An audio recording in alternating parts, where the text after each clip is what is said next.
Assalamualaikum warahmatullahi wabarakatuh. Berbagai informasi dari peristiwa yang terjadi di wilayah Sumatera Selatan pagi hingga sore hari ini Jumat 15 Juli 2022.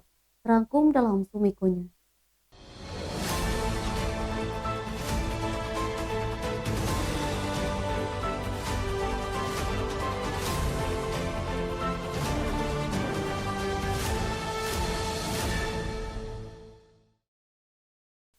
Dikabarkan Kepala Badan Pertanahan Nasional Kota Palembang berinisial NS ditetapkan sebagai tersangka kasus dugaan mafia tanah di Kabupaten Bekasi tahun 2016 sampai 2017 Jumat 15 Juli.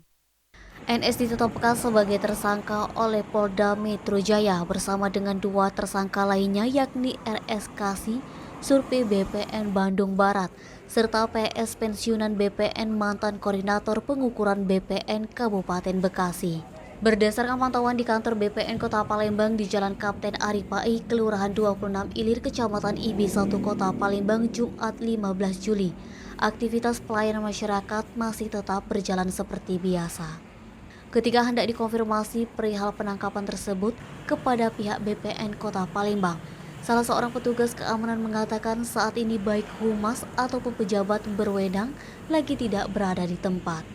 Sementara salah seorang pedagang di sekitar kantor BPN Kota Palembang yang tidak ingin disebutkan namanya juga mendengar adanya desas-desus penangkapan kepala BPN Kota Palembang kasus mafia tanah. Berdasarkan informasi yang dihimpun, NS Kepala BPN Kota Palembang saat itu masih menjabat sebagai Kasih Infrastruktur Pengukuran pada kantor BPN Kabupaten Bekasi bersama RS dan PS ditangkap atas tindak pidana terkait mafia tanah yang terjadi di Bekasi tahun 2016 sampai 2017. Ketiganya diduga telah menerbitkan peta bidang berdasarkan warka palsu yang tidak melalui prosedur yang benar dengan melakukan survei serta pengukuran, sehingga peta bidang tersebut menimpa sertifikat milik korban.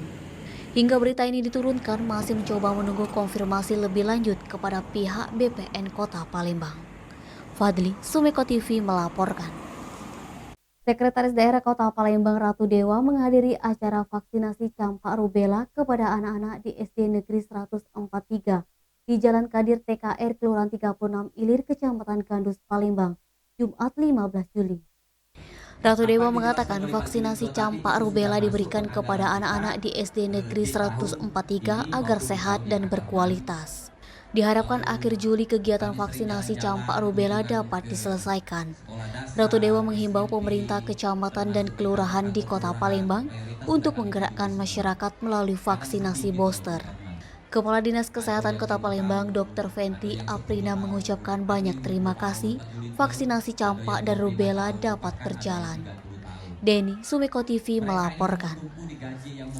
Manajer Komunikasi PLN UIW S2JB Sandy Rudianto tanggapi pernyataan Ketua DPRD Sumsel RA Anita Nuringhati yang mengkritik keras minimnya alokasi dana CSR dari PLN UIW S2JB.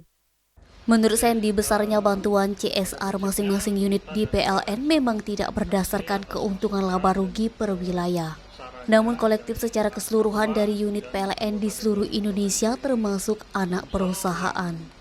Pada tahun 2021, PLN UIW S2JB sudah merealisasi di Pemprov Sumsel 23 program dengan nilai sebesar 1 miliar lebih, yakni bantuan sambung listrik gratis untuk masyarakat tidak mampu, pilar pendidikan seperti bantuan ke anak didik lapas kelas 1A Palembang yang sudah 2 tahun berturut-turut.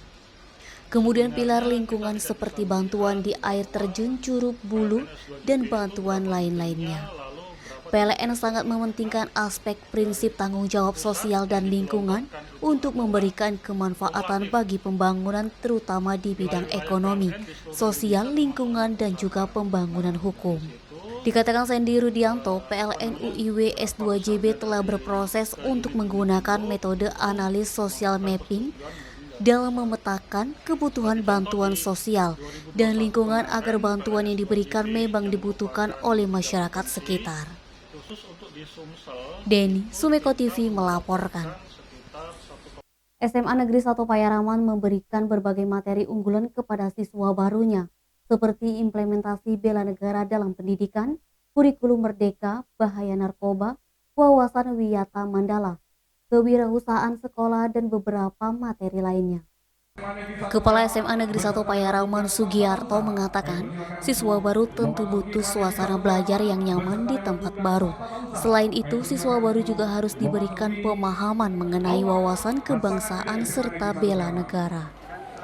MPLS siswa baru di SMA Negeri 1 Payaraman ini diikuti oleh 170 orang.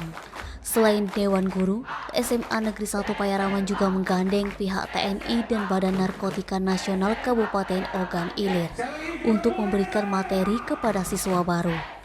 Menurut Sugiarto, pada tanggal 18 Juli 2022 mendatang, SMA Negeri 1 Payaraman akan memulai tahun pelajaran 2022-2023 dengan penerapan kurikulum Merdeka Belajar. Eti Sumeko TV melaporkan.